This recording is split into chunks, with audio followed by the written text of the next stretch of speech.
Hi guys, kumusta po ang lahat? So ngayon mag-unboxing tayo ng cellphone. Bumili ako ng bagong cellphone.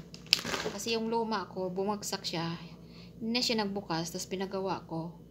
Ganito na ang nangyari. Black and white na siya. Tapos nagkukurap-kurap na yung screen. Pero 6 years na to sa akin eh. Ayaw ko sanang bumili para magastos, diba? Kung meron mang gagamitin, hindi na magagamit. Hindi na bibili. So, mag-unbox tayo na ngayon. Pero inopen ko na to doon kasi pina-check ko ba? Pupo siya. Opo siya. Opo. A60.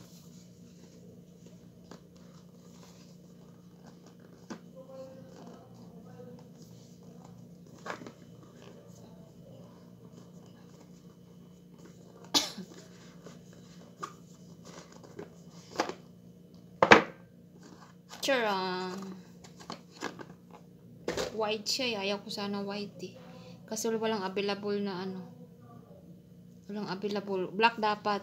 Kasi walang available. Ito na lang. Oppo A60. 5G. 128 G yun. Ito. 1G. Excited.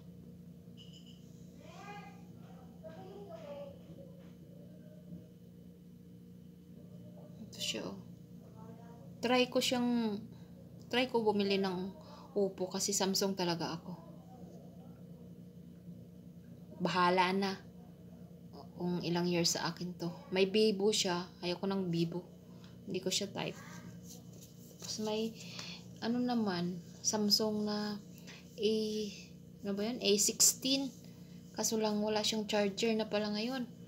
Bakit pag bumili ka ng Samsung, wala na silang charger eh. Depende siguro sa unit yun. Pero ito may charger, wala lang siya ng headset. Try natin to kung ilang years to mag-last. Kasi, lagi kasing bumabagsak ang cellphone ko, lalo na sa trabaho. Pag, ewan ko, minsan siguro na-pressure ako. Bigla na lang bumabagsak, na bibitawan ko. Nag-slide sa paa ko. So far naman, okay naman siguro to. A60 Oppo A60. Isi-set up ko na to guys para magamit ko na kasi wala akong magamit. Yung isang cellphone ko loading na eh. Sobrang tagal na rin yung isa. Kung meron akong gagamitin, hindi talaga ako bibili kasi ayaw ko gumastos ba. Tsaka hindi ako nabili ng mahal na cellphone. Hanggang 800 real lang ako. So, 800 real equivalent na yun sa atin. Magkano na? 800 real. Saan ba ang ano dito? Hindi ko kabisado. Hindi ko pa siya kabisado. Dito tayo sa kabila.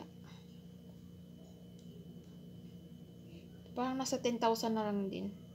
Pero sa Pinas, hindi ako bibili ng ganyan cellphone 10,000. Dito kasi, ano lang, mga, ganun lang, 800, 700. 100 ang pinag-usapan, wag sa atin, 1,000 na. So, thank you for watching. Bye-bye, guys.